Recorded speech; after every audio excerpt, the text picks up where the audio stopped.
Hello friends, आगे बढ़ने से पहले वीडियो लेट अपलोड करने का रीज़न बता देती हूँ। नेक्स्ट पार्ट अपलोड ना करने का रीज़न आप सबके सामने है। ब्लॉक होने की वजह से मैं वीडियो अपलोड नहीं कर पा रही थी। 4 बार री एडिट के बाद आज जाकर मैं ये वीडियो अपलोड कर पा रही हूँ। आप सबके लिए मैं अपने चैनल को खतरे में डालकर ये ड्रामा कंप्लीट कर रही हूँ। सो आप सब भी मुझे ऐसे ही सपोर्ट करते रहें। Thank you. फू चैन की धमकी सुनकर यांशु उसके पास जाती है और कहती है कि तुम मुझसे चाहते क्या हो। फू चैन कहता है कि डॉक्टर ली से दूर रहो। यांशु कहती है कि तुम्हें मेरी इतनी फिक्र क्यों। फू चैन कहता है क्या तुमने सुना नहीं, तुम्हें डॉक्टर ली से दूर रहना है। यांशु कहती है कि मैंने नहीं सुना। ये बोलकर वो फू चैन को थप्पड़ मारने लगती है तो फू चैन उसका हाथ पकड़कर रोक लेता है और कहता है कि तुम्हें सच में लगता है कि मैं तुम्हें बीट नहीं कर सकता। यांशु कहती है कि छोड़ो मेरा हाथ, जाने दो मुझे।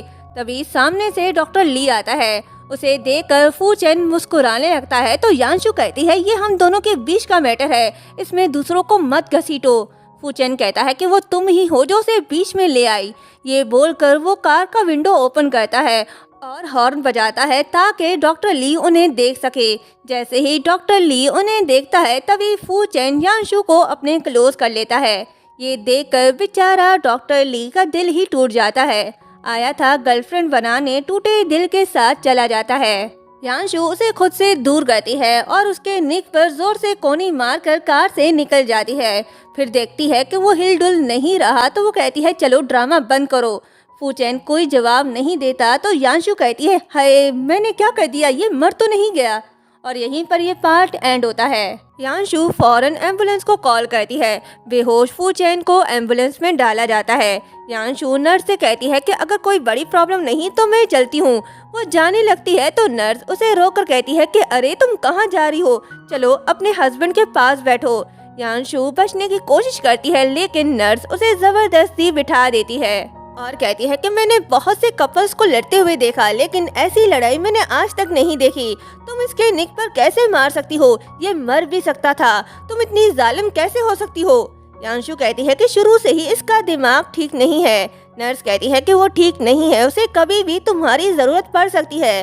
वो यंग है लेकिन बेचारा तुम जैसी क्रूर वाइफ से मुकाबला नहीं कर सकता, वो तो तुम्हें कभी फोर्स भी नहीं कर सकता। यांशु मुंह बनाकर कहती है कि मुझे अपने तरीके से करने दो। फिर वो फू चैन को लात मारकर कहती है कि क्या तुमने कभी मुझे अपने तरीके से चलने दिया। दूसरी तरफ मिस्टर फू परेशान बैठे हुए होते हैं। न्यांक्षी आती है और पूछती है कि डैड आप परेशान लग रहे हो, कुछ हुआ है क्या। मिस्टर सू कहते हैं कि कंपनी की सिचुएशन ठीक नहीं है, अगर इस बार फू ग्रुप ने हमारे साथ कोऑपरेशन नहीं किया तो हमारी फैमिली दिवालिया हो जाएगी। न्यांक्षी कहती है कि डैड आप फिक्र मत करो, बस मुझ पर छोड़ दो। फू चैन मुझसे बहुत प्यार करता है, वो मेरी बात जरूर मानेगा। ये सुनकर मिस्टर सू खुश हो जाते हैं और कहते हैं कि मेरी बेटी कुछ भी कर सकती है, ठीक है मैं ये तुम पर छोड़ देता हूँ। वहीं खड़ी यांशु उनकी सारी बातें सुन लेती है। देखते हैं अब ये क्या करेगी इनके साथ। यांशु ऑफिस आती है जहां फू चैन सर्वाइकल कॉलर पहने दर्द से तड़प रहा होता है। बेचारे को यांशु ने इंजर्ड जो किया था, यांशु को देखकर वो डर जाता है और कहता है कि वहीं रुको, मेरे पास मत आना, मैं अभी ही हॉस्पिटल से डिस्चार्ज हुआ हूँ, दूर ही रहो मुझसे। यांशु बड़ी रिस्पेक्ट से उसे केक देकर कहती है कि मिस्टर फू मैं यहाँ तुम्हारे साथ कोऑपरेशन पर डिस्कस करने के लिए आई हूँ। फू चैन कहता है कि हाँ बोलो। फिर केक को देकर कहता है कि सच में क्या ये केक यांशु ने खुद बनाया। फिर यांशु से कहता है कि ये कितना अगली है। यांशु कहती है कि नहीं पसंद तो मत खाओ। ये बोलकर वो केक उठाने लगती है तो फू चैन केक अपनी तरफ करके कहता है कि ये तुम्हारा कैसा एटीट्यूड है मेरे साथ कोऑपरेशन करने का, चलो बताओ तुम क्या डील करना चाहती हो। यांशु कहती है कि मैंने सुना है फू ग्रुप डेवलपमेंट प्रोजेक्ट के लिए बिड्स लगा रहा है तो मैं उसमें तुम्हारे साथ कोलैबोरेट करना चाहती हूँ। फू चैन कहता है कि बहुत से लोग मेरे साथ कोलैबोरेट करना चाहते हैं तो मिस यांशु मैं तुम्हें ही क्यों चुनूं। यांशु कहती है कि मैंने पहले भी डेवलपमेंट प्रोजेक्ट में काम किया है, प्रॉफिट कैसे किया जाए ये मुझसे बेहतर कोई नहीं जान सकता। फू चैन कहता है कि फू ग्रुप के पास पैसों की कमी नहीं है, हाँ अगर तुम मेरे साथ काम करना चाहती हो तो मेरी कुछ शर्तें हैं। यांशु पूछती है कि क्या कंडीशंस हैं।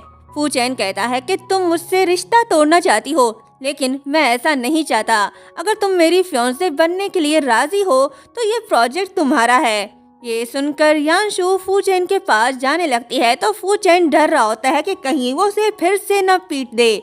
वो उससे दूर होने लगता है तो यांशु कहती है ठीक है, फिर कॉन्ट्रैक्ट पर कब साइन करेंगे। ये सुन फू चेन कहता है क्या तुम मान गई? इसका मतलब ये हुआ ना कि अगर कोई भी लड़का तुम्हें बहुत सारे पैसे दे तो तुम उसकी माशूका बनने को तैयार हो जाओगी। ये सुन यांशु को गुस्सा आता है। वो उससे कहती है कि तुम आज ही हॉस्पिटल से डिस्चार्ज हुए हो ना। ये सुनकर फू चेन अपना गला ही पकड़ने लग जाता है। यांशु फाइल उठाकर उसे मारती है। फू चेन खुद को बचाते हुए कहता है कि तुम क्या कर रही हो, मेरी जान लोगी क्या? यांशु कहती है मैं तो कुछ भी नहीं कर रही। फू चेन भाग रहा होता है। यांशु उसे मारने के लिए पीछे भागती है और कहती है कि तुमने ही ये घटिया शर्त मेरे सामने रखा। अब मैं मान गई तो मुझे बातें सुना रहे हो और मेरे सामने शरीफ बनने का ड्रामा कर रहे हो। शर्म नहीं आती बेशर्म कहीं के? फू चेन कहता है कि तुम जो चाहती हो उस पर हम बात कर सकते हैं। यांशु गुस्से में फाइल फेंककर रोने लगती है और कहती है कि डिस्कस, क्या इन 3 सालों में तुमने कभी मुझसे बात की? क्या तुमने कभी मेरी फीलिंग्स को समझा? तुमने हमेशा मुझे बस एक सब्स्टिट्यूट समझा और मुझ पर हुक्म जताते रहे। फू चेन उसे रोता देखकर चेयर में बिठा देता है और कहता है कि आजकल तुम अजीब हरकतें कर रही हो। मैं एक साइकोलॉजिस्ट को जानता हूँ, उसके पास चली जाना, मैं उसे तुम्हारे बारे में बता दूंगा। तुम बस मेरा नाम लेना, तुम्हें 50% डिस्काउंट भी मिल जाएगा। यांशु और ज्यादा रोने लगती है और कहती है कि मैं बीमार नहीं हूँ। फू चेन कहता है तो फिर तुम इस प्रोजेक्ट पर जोर क्यों दे रही हो? यांशु कहती है ये प्रोजेक्ट मेरे लिए बहुत इम्पोर्टेंट है, मैं अपनी मॉम की प्रॉपर्टी वापस पाना चाहती हूँ। फू चेन कहता है तुम्हें पहले इन सब में कोई दिलचस्पी नहीं थी तो अब क्यों? यांशु कहती है कि मुझे तुमसे कुछ नहीं कहना। एनीवेज, जो भी इस प्रोजेक्ट के लिए मेरी हेल्प करेगा मैं उसे खुद को सेल कर दूंगी। ये बोलकर वो जाने लगती है तो फू चेन कहता है 1 मिनट रुको, ये काम मुझसे बेहतर कोई नहीं कर सकता। यांशु कहती है ठीक है, फिर हमारा एग्रीमेंट ये है कि मैं 6 मंथ तक तुम्हारी फियांसे बनकर रहूंगी, लेकिन इस बीच तुम शादी नहीं करोगे, यहाँ तक कि न्यांक्षी से भी नहीं। फू चेन कहता है कि मैं पार्टी ए हूँ, तुम मेरे सामने नेगोशिएट टर्म्स कैसे रख सकती हो? यांशु कहती है कि मुझे मिसेस फू बनने का कोई शौक नहीं। अगर तुमने शादी की तो हमारा कॉन्ट्रैक्ट उसी दिन खत्म हो जाएगा और उस दिन मैं पार्टी ए बन जाऊंगी। ये सुन फू चेन की बोलती ही बंद हो जाती है। यांशु के जाने के बाद वो कहता है कि मैंने ऐसा कब कहा कि मैं न्यांक्षी से शादी करूंगा, और यहीं पर ये पार्ट एंड होता है।